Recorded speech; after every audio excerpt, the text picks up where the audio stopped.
KTV 대한뉴스 유용합니다. 신경원입니다. 2월 15일 금요일 KTV 대한뉴스 시작합니다. 대한뉴스는 유튜브 KTV 국민방송에서도 생방송으로 시청이 가능합니다. 오늘도 여러분의 소중한 의견 기다리겠습니다. 먼저 오늘의 주요 뉴스입니다. 문재인 대통령이 국정원 검찰-경찰개혁 전략회의를 주재했습니다. 문 대통령은 올해를 비뚤어진 권력기관의 그림자를 완전히 벗는 원년으로 만들어야 한다고 밝혔습니다.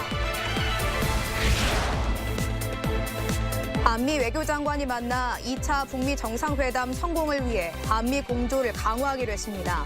도 장관은 한미 동맹 발전을 위한 양국의 변함없는 의지를 재확인했습니다.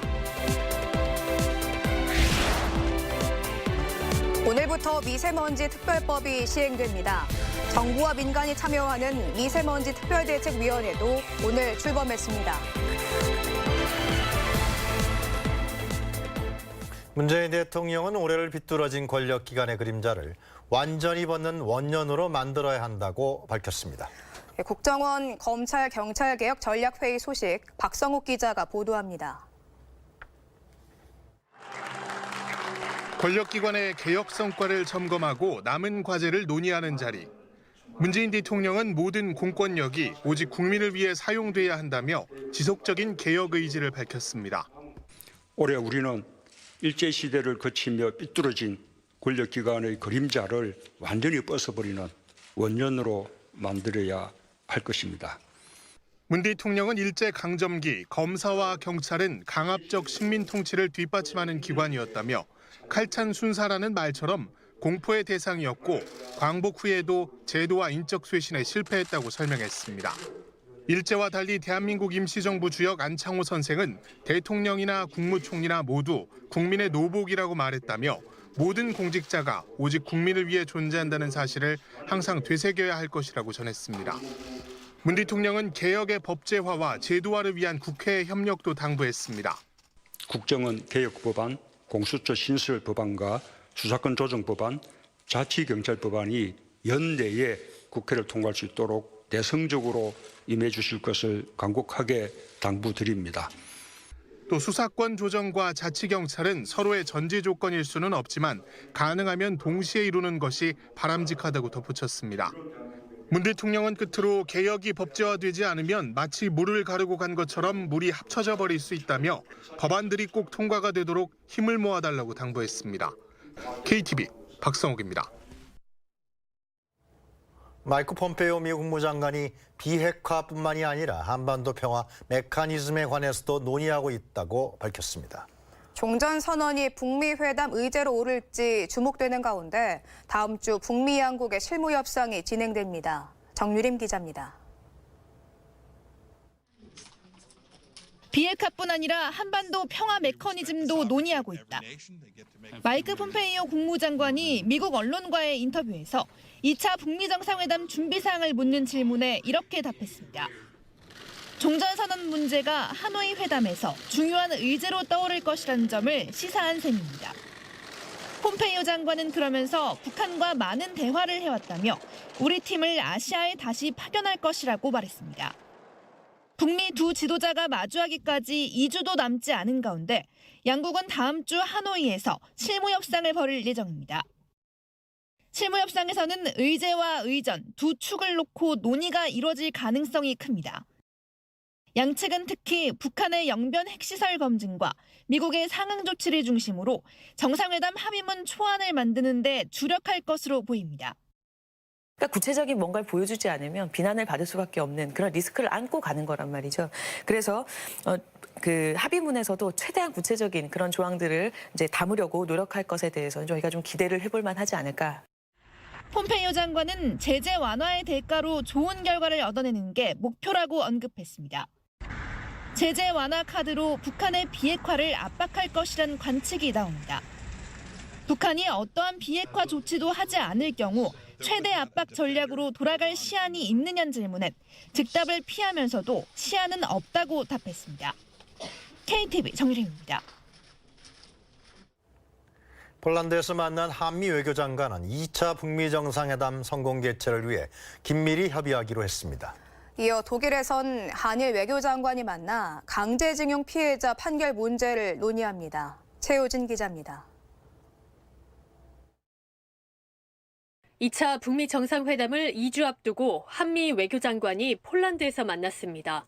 두 장관은 2차 북미 정상회담 성공 개최를 위한 공조 방안을 논의하고 각급에서 긴밀한 협의를 강화해 나가기로 했다고 외교부는 밝혔습니다. 이와 함께 최근 한미 방위비 분담금 협의는 양측의 긴밀한 소통을 바탕으로 원만히 타결된 것을 평가했다고 덧붙였습니다. 폼페이오 장관은 트위터를 통해 강경화 장관과 좋은 회담을 갖고 북한 비핵화, 한미일 관계 등을 논의했다고 밝혔습니다. 강경화 장관은 이어 독일에서 고노타로 일본 외무대신과 회담합니다. 윈헨 안보회의를 계기로 만나는 한일 외교장관은 한반도 정세와 강제징용 피해자 대법원 판결 문제 등 양국 관심 사안을 폭넓게 논의할 예정입니다. 고노 외무상이 한일 청구권 협정상 정부 간 협의를 계속 요구할 가능성이 큰 반면 우리 정부는 면밀히 검토하겠다는 입장을 유지할 것으로 보입니다. KTV 최효진입니다. 남북이 오늘 국제올림픽위원회와 도쿄올림픽에 출전할 남북 단일팀 종목을 확정합니다. 남북은 2032년 하계올림픽 공동유치 의향서도 전달할 예정입니다. 박지선 기자입니다. 남북이 토마스 바흐 IOC 위원장과 만나 올림픽 단일팀 종목 등 주요 현안에 대해 논의합니다.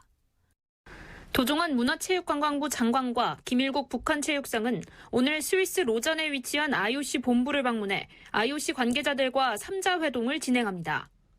회동 자리에서 1년 앞으로 다가온 도쿄올림픽 남북 단일팀 종목이 확정될 것으로 보입니다.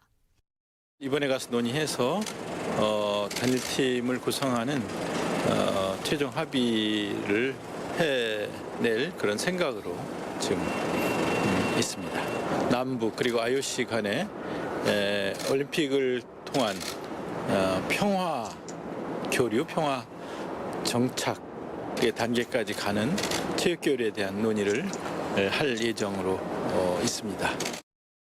현재까지 여자 농구와 여자 하키, 조정, 유도 등 4개 종목이 유력한 것으로 전해지고 있습니다. 탁구와 핸드볼도 단일팀 종목으로 거론됩니다. 또 올림픽 개회식에서 남북이 공동 입장하는 방안도 주요하게 논의될 예정입니다. 합의될 경우 남북은 국제대회에서 역대 12번째로 공동 입장하게 됩니다. 한편 남북이 합의한 2032년 하계올림픽 공동 유치 추진도 속도를 낼 것으로 보입니다. 우리 측은 지난 11일 서울을 올림픽 유치 도시로 확정했습니다. 이에 따라 남북은 오늘 회동에서 2032년 올림픽을 서울과 평양에서 공동 유치하겠다는 의향을 IOC에 전달합니다.